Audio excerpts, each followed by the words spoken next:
Personal ফাইন্যান্সের বই পড়ে কি ধনী হওয়া যায়? তো এই প্রশ্নের উত্তরে বলি যে পার্সোনাল ফাইন্যান্সের এই বইগুলো পড়ে আমি 7টা লাইফ চেঞ্জিং লেসন শিখেছি।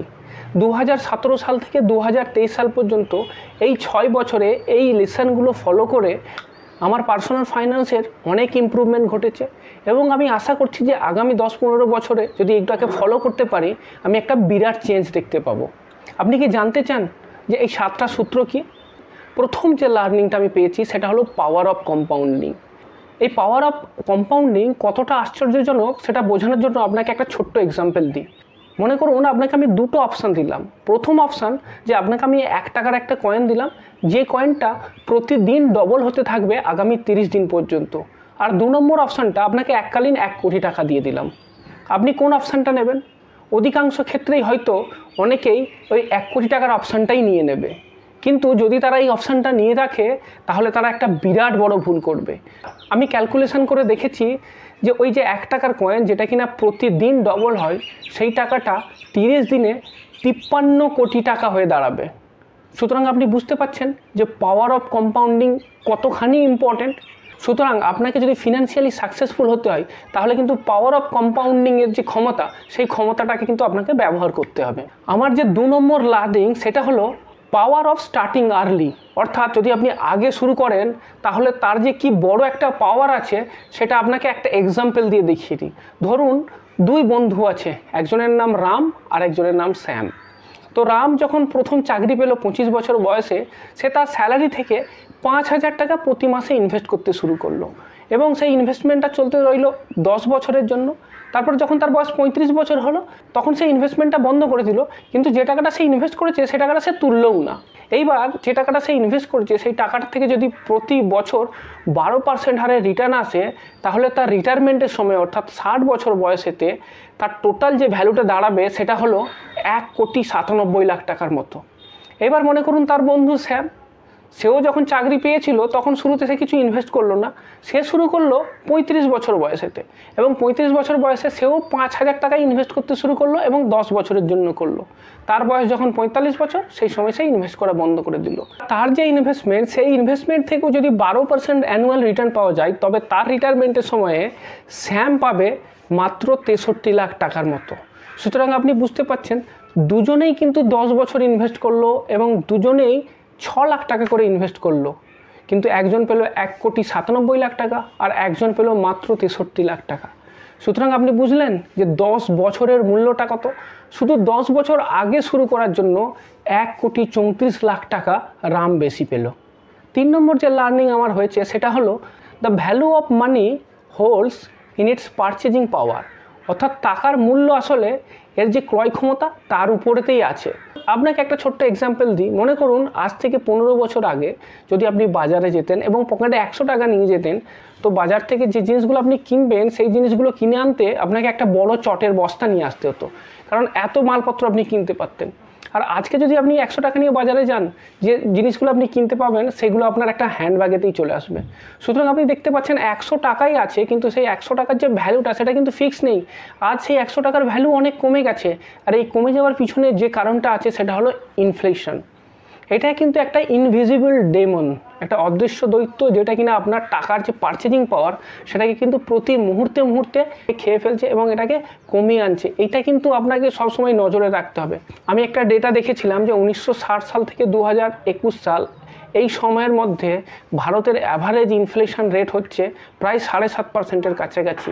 মানে এটাকে যদি আরেকটু সহজ করে বলি যে 1960 সালে 100 টাকায় যে জিনিসটা পাওয়া যেত বর্তমান সময়ে সেই জিনিসটা কিনতে গেলে আপনাকে প্রায় 7,800 টাকা খরচা করতে হবে। সুতরাং আপনি দেখতে পাচ্ছেন যে ইনফ্লেশন কতটা ভয়ঙ্কর। এবং এই ডেটাটা পাওয়ার পর থেকে যখনই আমি কোনো ইনভেস্ট করি বা কেউ আমার কাছে ইনভেস্টমেন্ট অপশান নিয়ে আসে, আমি জিজ্ঞাসা করি না রিটার্ন কত, আমি শুধু একটা প্রশ্নই করি, পোস্ট ইনফ্লেশন রিটার্ন কত, ইনফ্লেশন বাদ দিলে কত রিটার্ন দাঁড়ায়। আপনিও কিন্তু এটা নজর রাখবেন, অনেক হেল্প হবে জীবনে। 4 নম্বর যে লার্নিং সেটা হলো এইরকম যে আমরা যখন কাজ করি, কেউ আমরা টিচার, কেউ মার্কেটিং এক্সিকিউটিভ, কেউ ডাক্তার, কেউ ইঞ্জিনিয়ার, সবাই কি করি, আমরা যখন কাজ করি সেই কাজের বিনিময়ে টাকা পাই, স্যালারি পাই, ফিস পাই, কিন্তু যখনই আমরা এই কাজটা করি না তখন কিন্তু কোনো টাকা পাই না। সুতরাং কী বোঝা যাচ্ছে, আমাদের যে ইনকামটা এটা হলো অ্যাক্টিভ ইনকাম। অর্থাৎ আমি যখন কাজ করছি তখন টাকা পাচ্ছি, কিন্তু যখন আমি কাজ করছি না তখন কিন্তু আমি টাকা পাচ্ছি না। কিন্তু এটা তো সম্ভব না যে আমি সারা জীবন কাজ করে যাব। যখন আমি কাজ করতে পারবো না, যখন আমি কাজ করতে অসমর্থ হব, তখন আমার টাকা কোত্থেকে আসবে? তো সেই জন্যই আমাদের যেটা দরকার সেটা হলো প্যাসিভ ইনকাম সোর্স। তো এই প্যাসিভ ইনকাম সোর্সটা আমি কীভাবে ক্রিয়েট করব? একটা ছোট্ট এক্সাম্পল দিয়ে বুঝিয়ে দিচ্ছি। ধরুন একজন টিউশন টিচার যিনি তার ছাত্রকে পড়ান, তো যখন তিনি তার ছাত্রকে পড়ান, সে পড়ানোর বিনিময়ে প্রতি মাসে মাসে তিনি টাকা পান। এবার যদি তিনি এমন করেন যে তিনি যেটা পড়াচ্ছেন সেটা রেকর্ড করলেন, তারপর সেটা ইউটিউব বা অন্য কোনো অনলাইন প্ল্যাটফর্ম যেখানে পড়ানো হয় সেরকম একটা প্ল্যাটফর্মে যদি তিনি আপলোড করেন এবং সেই ভিডিওটা যখন লোকে দেখবে তখন তার বিনিময়ে তিনি কিছু টাকা পেতে পারবেন। এক্ষেত্রে কি হলো, তিনি একবার মেহনত করলেন, অর্থাৎ একবার তিনি ভিডিওটা ক্রিয়েট করলেন, তারপর কিন্তু সেই ভিডিওটার থেকে যখনই লোকে দেখবে তখন কিন্তু টাকা আসতে থাকবে। তো এইটা হলো প্যাসিভ ইনকাম। এর পরের যে লার্নিংটা আমি শিখেছি সেটা হলো don't look at final value, look at IRR। অনেক সময় অনেক ইনভেস্টমেন্ট প্ল্যান আমাদের সামনে আসে যেখানেতে একটা টাকার একটা বড় ভ্যালু আপনাদের সামনে আসে। একটা এক্সাম্পল দিয়ে দেখিয়ে দিই। ধরুন আপনার কাছে একটা ইনভেস্টমেন্ট প্রপোজাল এলো যেখানে আপনি প্রতি বছর 25,000 টাকা করে ইনভেস্ট করবেন এবং 25 বছর পরে আপনি 15 লাখ টাকা পাবেন। তো আপনার মাথায় যেটা স্ট্রাইক করবে সেটা হলো 15 লাখ টাকা।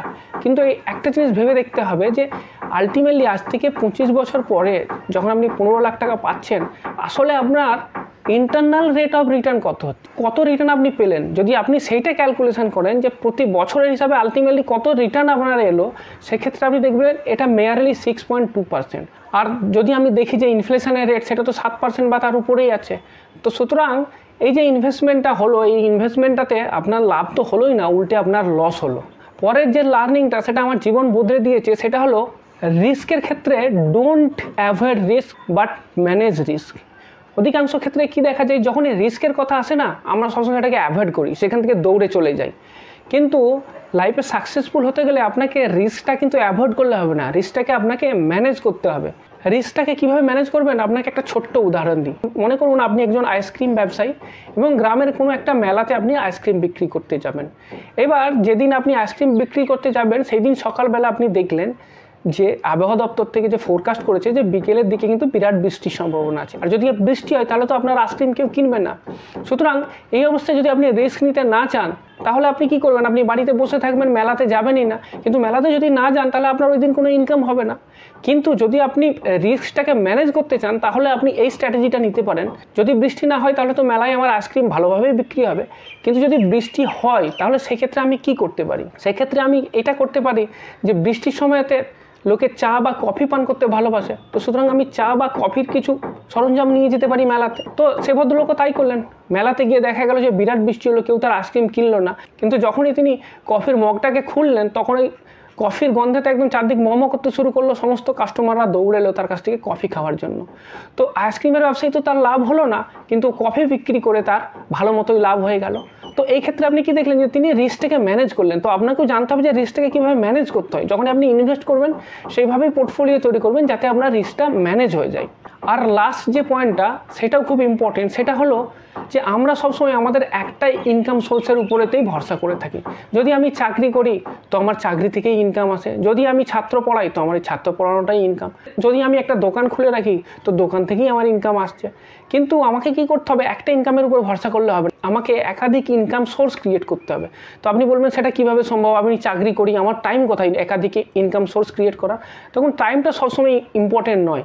কীভাবে করবেন আমি বলছি। ধরুন আপনি যে টাকাটা অ্যাক্টিভলি ইনকাম করছেন সেই টাকার থেকে কিছু টাকা আপনি জমিয়ে রাখলেন বা সেভ করে রাখলেন, তারপর সেই টাকাটা ইনভেস্ট করলেন এমন একটা জায়গাতে। ধরুন আপনি যদি স্টকে ইনভেস্ট করেন তাহলে স্টকের ক্ষেত্রে আপনার ক্যাপিটাল গেন হতে পারে, অর্থাৎ স্টকের প্রাইসটা বাড়তে পারে, সেখান থেকে আপনার লাভ হবে। সাথে সাথে স্টক যে ডিভিডেন্ডটা দেয় সেখান থেকে আপনার ডিভিডেন্ড ইনকাম হলো। একটু বড় বেশি টাকা জমাতে পারলে আপনি রিয়েল এস্টেটে বা একটা ফ্ল্যাট কিনতে পারেন, সেটাকে রেন্টে দিতে পারেন। তো সেক্ষেত্রে আপনার রেন্ট ইনকাম হলো, প্লাস ওই ফ্ল্যাটের ক্ষেত্রে যখন বিক্রি করবেন আপনার ক্যাপিটাল গেন হতে পারে। তো এইভাবে কী করতে হবে, আপনার এই অ্যাক্টিভ ইনকামের যে টাকাটা সেই টাকাটাকে আপনাকে ইউজ করতে হবে এবং সেই টাকাটাই কিন্তু আপনার হয়ে কাজ করবে ভবিষ্যতে প্যাসিভ ইনকাম ক্রিয়েট করে দেবার। এবার আপনি বলবেন যে যা ইনকাম করি সবই তো খরচা হয়ে যায়, এক্সট্রা পয়সা থাকবে কোথায় যে ইনভেস্ট করার জন্য। তাহলে সেক্ষেত্রে আমি বলবো যে আপনি বোধহয় পার্সোনাল ফাইন্যান্সের সেই 10টা রুল কিন্তু ফলো করছেন না, যে কারণের জন্য আপনার কাছে কিন্তু টাকা থাকছে না। পার্সোনাল ফাইন্যান্সের 10টা রুল কী যদি জানতে চান আমার বাঁদিকের ভিডিওটাতে ক্লিক করুন। আর মিউচুয়াল ফান্ড ইনভেস্টমেন্ট কিন্তু আপনার জন্য একটা মোস্ট রিওয়ার্ডিং ইনভেস্টমেন্ট হতে পারে। আপনি কি জানতে চান বেস্ট লার্জ ক্যাপ ইনভেস্টমেন্ট কোনটা? সেটা যদি জানতে চান আমার ডান দিকের ভিডিওটাতে ক্লিক করুন।